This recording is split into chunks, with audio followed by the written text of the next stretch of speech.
Hello, everybody. Welcome back to Heart Talk. I thought it would be fun to wrap up our Dwell Focus this month with a personal story from my mom and dad's missionary adventures in Spain, which is where I also got to grow up.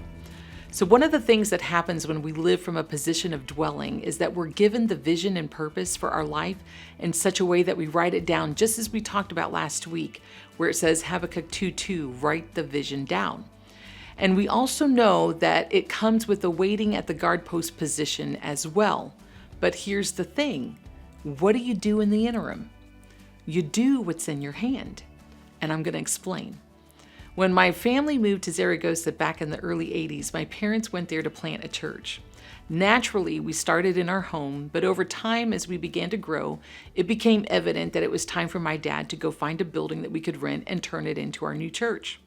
He was able to find that building downtown Zaragoza and began doing all the prep work because it just came with like a shell. So he had to build the bathrooms, a kitchen, some Sunday school rooms, and a main meeting place. But as he was doing all of this, he also thought, and here's what I want to add because I want you to remember this, he was doing this with activated faith because he did not have the resources to even afford the rent for this building. But as he was doing all of this, and I might add, he was doing this with activated faith, because he didn't have the resources to even afford the rent for this building. But here's the beautiful thing that I love, is that he knew it was time. So this is where in his dwelling time with the Lord, he had developed a level of trusting that when God says go, he'll take care of everything that you need. My dad also thought it would be a great opportunity to have a young to have a young Spanish couple join them that had just graduated Bible school to join and learn how to plant and pastor a church. So in one of their conversations one day while my dad was working in the church, the young pastor asked my dad, so how much money do you have to be able to afford this place? And my dad said, I don't have any funds to afford this place. And he looked at my dad perplexed and he said, how can you be preparing this building and yet you don't have the rent funds for when it comes due?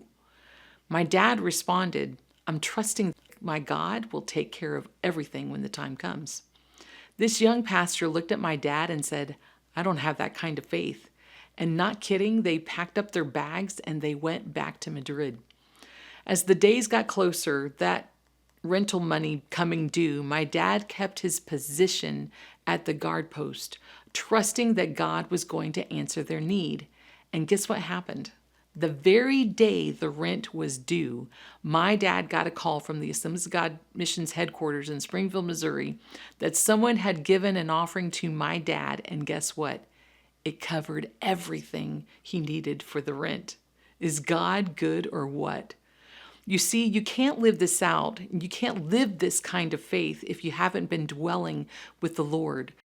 Because it's when you dwell and live from that position, learning how to wait for the vision to come into fruition, that it cultivates an atmosphere of faith to believe that nothing is impossible for God.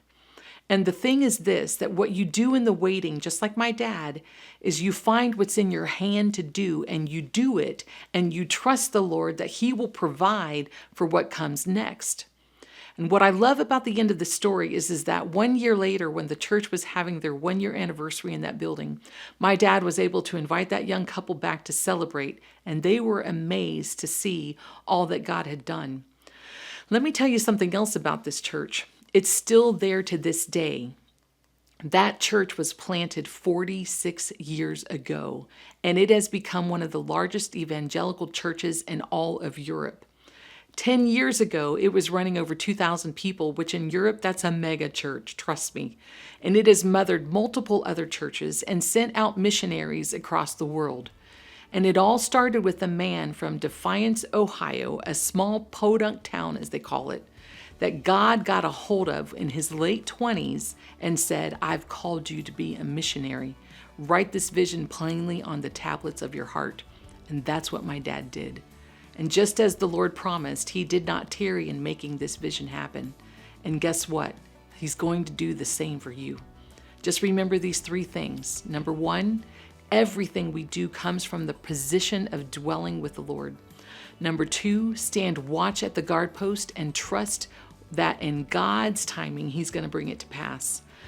Number three, your position of trusting in the Lord will always determine the level of faith you're willing to activate in your life. And there's one more thing: rest. You can rest in the vision that God has given you, because when it's all said and done, it's all about Him. So everything that you do, it all starts from dwell. Until next time.